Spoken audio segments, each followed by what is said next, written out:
Hola, ¿qué tal? Mi nombre es Martín Eduardo Sotarén Castro, actual estudiante de la Universidad Abierta y a Distancia de México. A continuación les voy a presentar lo que es mi primera evidencia del aprendizaje para mi materia de estadística básica, en donde el tema principal es la clasificación de datos para un modelo estadístico. Como lo mencionamos en nuestro archivo de Word, es importante clasificar el modelo estadístico en el que vamos a trabajar en cualquiera de las investigaciones que realicemos, ya que de esta depende que la información que nosotros recabemos para nuestra investigación sea la más adecuada. Por lo mismo, es importante tener en claro nuestros objetivos, hacia dónde queremos llegar, hacia dónde queremos llevar la investigación y los resultados que queramos presentar, ya que eligiendo el modelo adecuado para la estadística, ya que la misma investigación y la recabación de datos que vayamos haciendo o realizando en esta misma nos va a ir llevando a los objetivos que nos estamos planteando y hacia donde queremos terminar la investigación. Todo esto con el fin de obtener los resultados más precisos para que la toma de decisiones sea mucho más fácil. En esta ocasión decidí tomar como tema principal la recolección de residuos, algo que es muy común en nuestra vida cotidiana.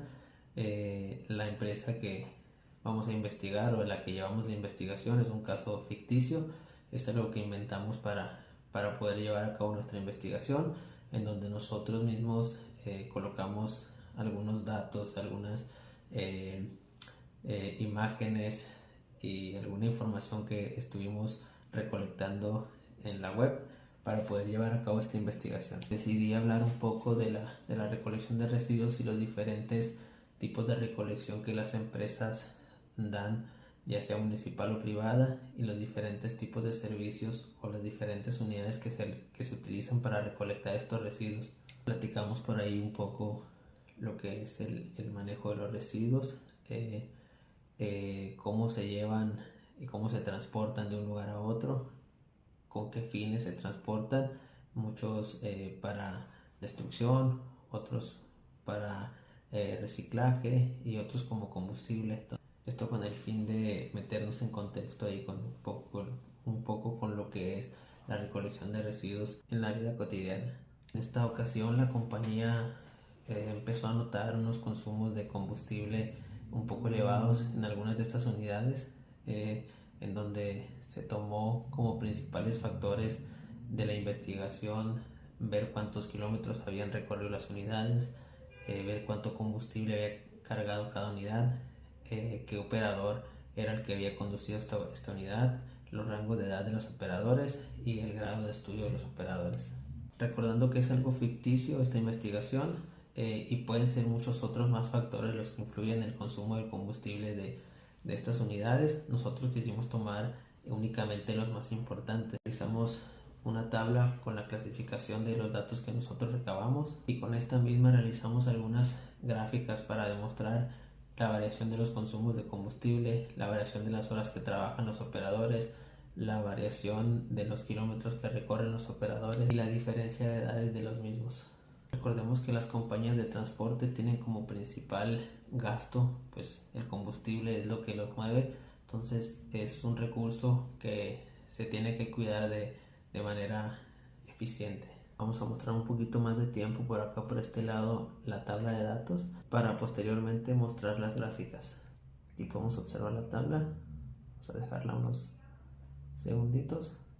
Vamos a colocar por este lado la primera gráfica, en donde podemos observar claramente cómo los sujetos 5, 7 y 1 fueron los que más combustible consumieron. También tenemos lo que son las diferencias de edades de los operadores, esto con el fin de, si se lleva más allá la investigación, determinar si las edades tienen algo que ver en cuanto al consumo de combustible, el manejo de las unidades para la recolección o el traslado de los residuos. También tenemos a continuación la tabla de los kilómetros recorridos y como podemos observar, los tres individuos que tenemos en la tabla de los consumos más altos son también los que tienen más kilometraje recorrido, ¿no?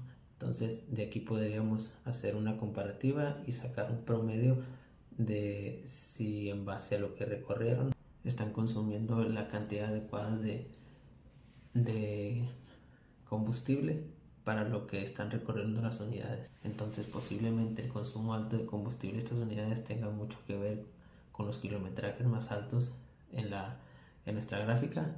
Esto no quiere decir que aunque estos tres operadores traigan un consumo más alto, sus unidades anden gastando combustible de más. Para esto habría que hacer un sondeo combustible kilometrajes y promediarlo en el número de unidades para poder determinar qué unidad está consumiendo más dependiendo de los kilometrajes que haya recorrido. Probablemente estas unidades, aunque traigan un consumo más alto, estén dentro de sus parámetros normales de consumo de combustible por kilómetro recorrido, y las unidades que recorrieron menos kilometraje o gastaron menos combustible traigan un consumo promedio más alto. Y por último tenemos las horas trabajadas por sujeto, y como podemos observar, dos de nuestros sujetos bases, o los primeros que tuvieron algo que ver con el rendimiento alto de los combustibles o el consumo alto de combustibles, siguen apareciendo en estos parámetros altos, ¿no? Pero el que más combustible gastó no fue el que más horas trabajó. Entonces aquí tenemos otro punto importante que podríamos tomar en cuenta para nuestra investigación.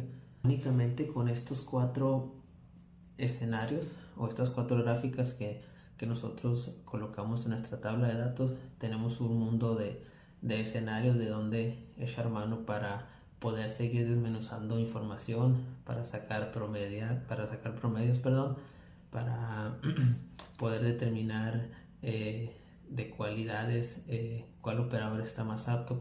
No porque únicamente tengamos 4 datos, el panorama se cierra ahí. Estos 4 datos podemos todavía conjugarlos, jugar con ellos y poder sacar más información para obtener más respuestas, probablemente otros datos, y poder seguir metiendo la estadística dentro de ellos. En los datos que te mostramos en la tabla podemos observar cómo tenemos datos continuos y datos discretos, ya que en nuestra gráfica de consumos de combustible podemos ver datos continuos, ya que cuentan con decimales, y como dato discreto podemos tomar el género de los operadores, masculino o femenino. Para concluir, pues recordemos que la estadística la utilizamos de manera diaria, consciente o inconscientemente a veces, ya que para todo lo que hacemos prácticamente necesitamos llevar una estadística. Cuando nos hacemos preguntas como ¿por qué esta semana mi vehículo gastó más gasolina? ¿Por qué avanzó menos? Cuando vamos al súper y vemos la comparación de precios de un súper o otro, cuánto gastas en uno, cuánto gastas en otro, etc. Entonces la estadística siempre está presente, siempre está ahí, siempre está en nuestras vidas, y la utilizamos, aunque sea de manera inconsciente, pero todos hemos utilizado la estadística por lo menos una vez en la vida. Agradezco la atención prestada y gracias.